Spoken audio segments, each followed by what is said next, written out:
Hello moms, आप देख रहे हैं मदरहुड मंत्रा और मैं हूं आपके साथ सोनम। इससे पहले वीडियो में हमने एक बार डिस्कस किया था कि पोस्टपार्टम डिप्रेशन क्या होता है, सिम्टम्स क्या होते हैं, क्या हम कर सकते हैं उससे रिकवर करने के लिए। तो आज मैं इसी वीडियो से, इसी टॉपिक से जुड़े हुए आपके लिए सोल्यूशन लेकर आई हूँ, कुछ ऐसे सोल्यूशन जिससे आप खुद को रिकवर कर सकती हैं।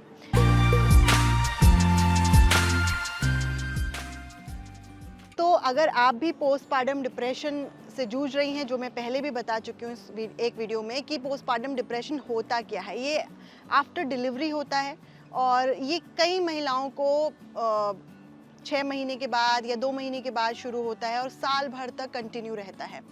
तो अगर आप भी इस सिचुएशन में हैं, क्योंकि मैं इस सिचुएशन को एक्सपीरियंस करते आ रही हूँ और अभी भी मैं कभी-कभी मुझे ऐसा लगता है मैं उस डिप्रेशन में हूँ ही। तो मैंने अपने डॉक्टर से जब इस बारे में बात की तो उन्होंने मुझे कुछ सॉल्यूशन बताए। जैसे कि उन्होंने कहा कि 6 महीने तक आपका बच्चा छोटा है तो आप घर से बाहर कम निकलते हैं, तो 30 मिनट्स ज़रूर निकलें और रोज़ निकलें, वॉक करें। सनलाइट लेना बहुत ज़रूरी है, विटामिन डी लेना बहुत ज़रूरी है।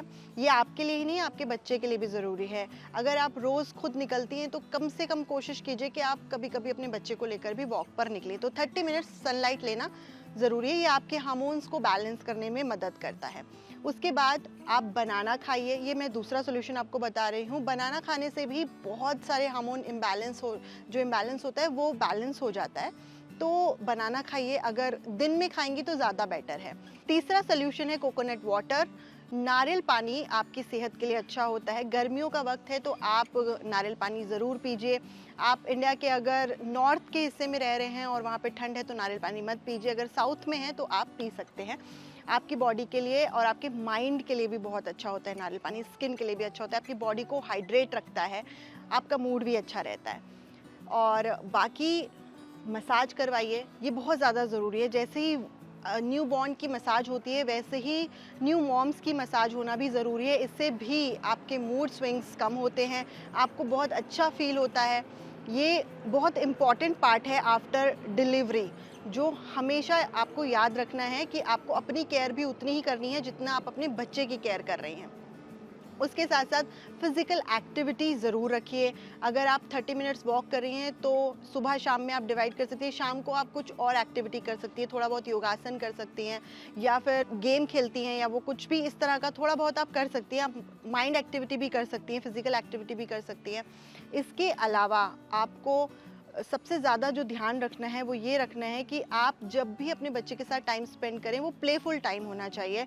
बच्चा अगर रो रहा है तो आपका ऑब्वियसली आप परेशान हो जाती हैं और उस वक्त आपकी बॉडी के जो हैप्पी हार्मोन्स हैं वो एकदम नीचे चले जाते हैं। इससे भी आपको पोस्टपार्टम डिप्रेशन हो जाता है और आप बहुत परेशान हो जाती हैं कि मेरा बच्चा रो क्यों रहा है, उसको आखिरकार क्यों हो गया। क्योंकि बच्चों को छोटी एज में गैस्ट्रिक की प्रॉब्लम रहती है, कॉलिक पेन्स रहते हैं, इससे माएँ जो हैं वो बहुत परेशान हो जाती हैं। इसके अलावा मैं आपको एक सलाह और दूंगी, वो ये कि आप अपने नियर वंस, मतलब जो डियर वंस हैं उनके करीब रहिए, उनसे बातचीत कीजिए, उनसे अपने दिल की सारी फीलिंग्स को शेयर कीजिए। क्योंकि हर एक महिला, ज़रूरी नहीं है हर एक लेडी कोई डॉक्टर अफोर्ड कर सके या ज़रूरी नहीं है कि बार बार आप हफ्ते में अपॉइंटमेंट ले सकें, क्योंकि ये भी कभी कभी आपको बहुत कॉस्टली लगता है। तो आप इन सब चीज़ों के बारे में नहीं सोचते हैं। बेटर है कि आप अपने किसी फ्रेंड से बात कीजिए, इससे भी आपके हैप्पी हार्मोन्स जो हैं वो जनरेट होते हैं। और सबसे अच्छा चीज़ है कि आप ज़्यादा सोशल मीडिया पे टाइम स्पेंड मत करें, क्योंकि सोशल मीडिया से भी कभी-कभी आप बहुत डिप्रेस हो जाते हैं। क्योंकि मैं ऐसे हो चुकी हूँ, मेरे सारे साथ के लोग जो हैं वो पार्टियां कर रहे होते थे और मैं घर में रहती थी, तो मुझे थोड़ा सा बुरा लगता था अपने लिए कि यार मैंने कहीं गलती तो नहीं कर दी। ये सब चीज़ें माइंड में आती हैं, तो इनको बिल्कुल भी अपने ऊपर हावी मत होने दीजिए। ये फेज़ ऐसा ही होता है, इसमें आप थोड़े चिड़चिड़े होते हैं, कभी रोना आता है, कभी बहुत खुश हो जाते हैं, कई बार आपको कुछ लोगों की कही हुई बात एकदम पिंच हो जाती है। ये सब आपके मूड्स पे होता है और मूड्स जो हैं वो आपके हार्मोन से फ्लक्चुएट होते हैं।